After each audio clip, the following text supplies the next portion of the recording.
Hey everybody, it's me, Jono, and I'm so glad that you're joining us for this devotion.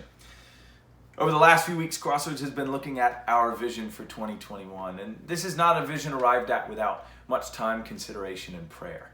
See, we want to be good stewards of what God has entrusted with us, and also we want to rely on His leading and prompting. We want to stay in step with the Spirit and with God. And so it's our vision because it's packed with specifics to our time, to people that we know now, but it's really God's vision, and that never changes. And it would be dangerous if it did, if our vision got ahead of or went before or above the vision of God. And we find so much of His vision hidden in Scripture, and today we're going to look at an important examination of the vision of God's kingdom on earth, how He'd like His kingdom here and now to operate. And it's called the greatest commandment, found in Matthew chapter 22, starting in verse 34. It says, "Hearing that Jesus had silenced the Sadducees, the Pharisees got together. One of them, an expert in the law, tested Him with this question." And so what we have here is basically the religious people are, Jesus didn't come to condemn, but He wagged His finger a lot at the religious people. And the Sadducees were up to bat and swing and a miss, and they're trying to stump Jesus because the religious people are threatened by His authority. And so the Pharisees are up to bat, and they huddle up, and they're like, "All right, who do we have? You're the expert. You got a good question." He says, "I think I got something that'll stump him." He goes, "All right, go for it." And the teacher asks this, "Teacher, which is the greatest commandment in the law?" Now, this is a really good question because there were 613 that we kind of know of, and there were some expansive ones even beyond that. But the 613 were broken into civil, ceremonial, rabbinic, and moral. The moral were the 10 Commandments. We're familiar with that. Rabbinic were just what the teachers and the Sadducees and the Pharisees and all of those people had to follow. And then there were the civil and ceremonial, much like our wedding ceremonies and speed limits. But all of it boiled down to one primary concept: righteousness. See, the law existed because we weren't righteous in the eyes of God. See, our sin meant that we were separated. Perfect and imperfect can't mix. And we're not perfect by any means. So far from it, actually. And so we aren't righteous in our own DNA with sin mixed in to have right relationship with God. And so the law was not God's first plan. His first plan was Jesus. The law was a holding place for His first plan to arrive.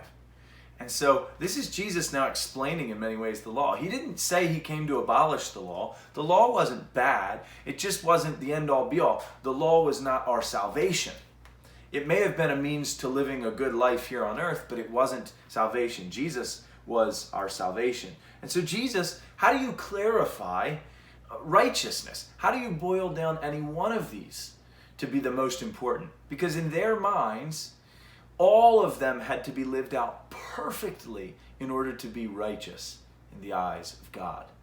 And so they're saying, "God, what's the most important rule to maintain righteousness? What's the best way for me to scathe by on the others to have right relationship with God?" Or they were simply saying, Jesus has to say all of them, right?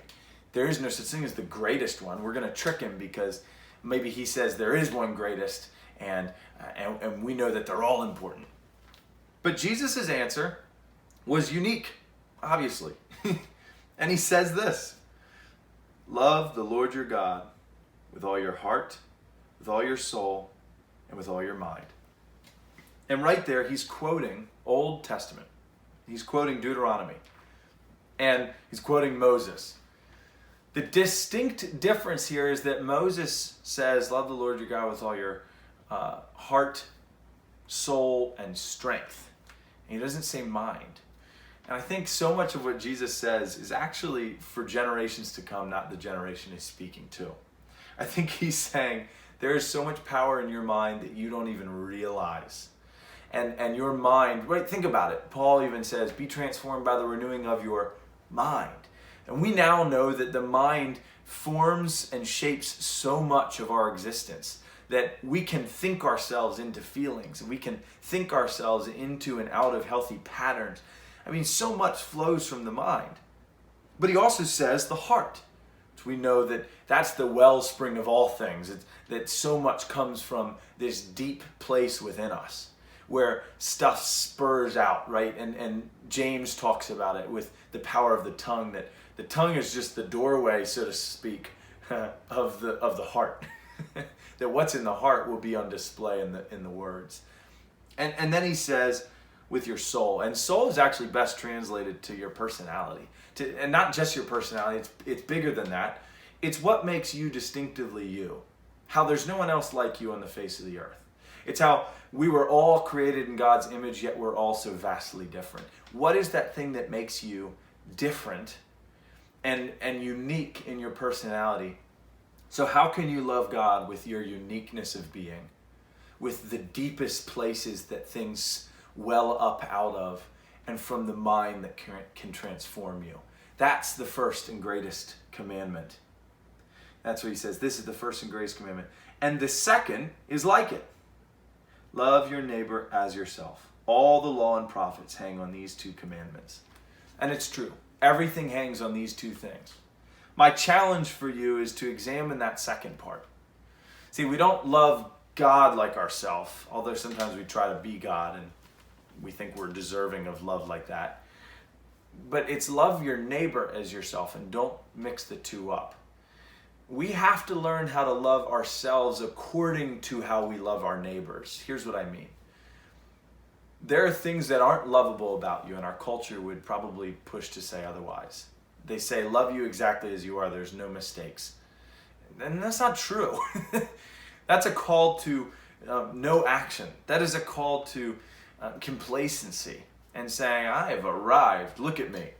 When we know Jesus calls us into discipleship where we would continually be refined, refurbished, redeemed, and renewed.